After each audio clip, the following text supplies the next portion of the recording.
The apocalypse has begun, survival is at stake, you are on the edge of humanity.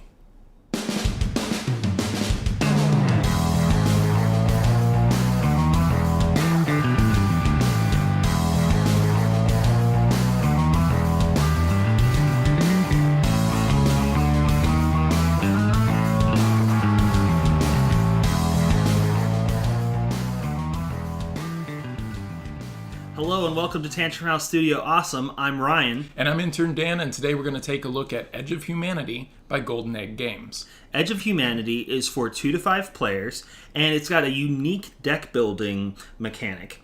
It's also set in an apocalyptic environment, and it runs for about 45 minutes to an hour. We've got a copy that we're going to show you, but before we get into that, the game does come with 3 scenario packs. We are going to look at scenario 1, which is like a virus epidemic outbreak scenario. The game does tell you don't open this stuff until you're ready to play, so we're going to try and be careful not to give away too much of the game, but obviously we want you to see what it's like so that you can get a good impression of it, but just be warned, there might be minor spoilers here and there. With that said, you ready to jump in? Let's jump in. To set up the game, select the scenario you want to play and put the event deck face down on the table.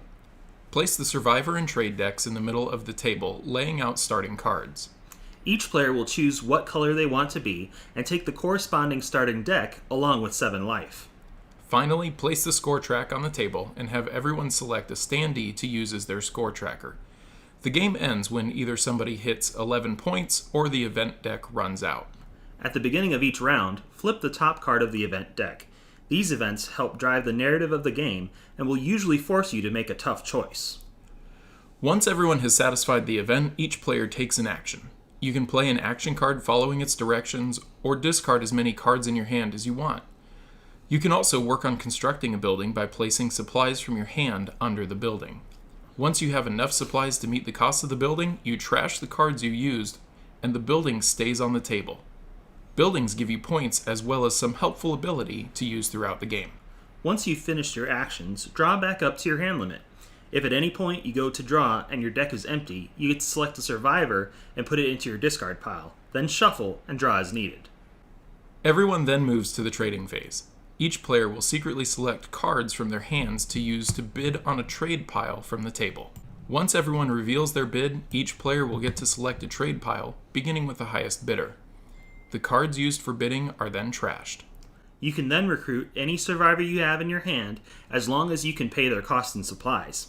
If you do this, you trash your supplies used, gain points from the survivor, and get the effect on the card. Finally, you clean up by getting rid of the unlucky survivor from the row and refilling the survivor row. You also replenish the trade piles. First player moves to the next person and a new round begins. If at any point during a round your health goes to 0, you are knocked out and you have to sit out the rest of the round, but you'll gain 7 life so you can keep playing in later rounds. The game continues until one of you reaches 11 points or the event deck runs out. This game is definitely a different deck building experience. The fact that you are constantly making these choices on what you have to do really fits into that theme. If you want to build something, recruit a survivor, get more supplies, you're going to have to trash something out of your hand, and that makes difficult choices all the way through the game. But that's part of what I think fits really well in the world that they've created here in these different environments and throughout the scenarios. One of the things about apocalyptic games that you'll find is the art varies wildly in style. And the art for this game, while it isn't like the best art you've ever seen, is consistent, and it definitely fits the game, and what's more, it is still family friendly, so you could play this with your kids maybe. Also, while we showed you the virus epidemic scenario, there's 2 other scenarios that come with the game, a nuclear war and an alien invasion, and while these add more flavor to the game, what's more important is they also add more components.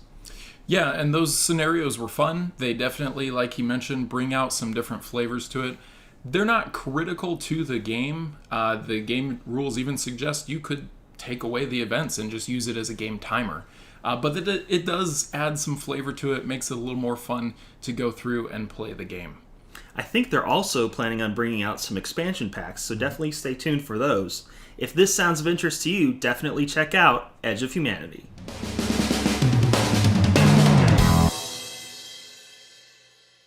This game is definitely It is. different. And while it is and it also has art.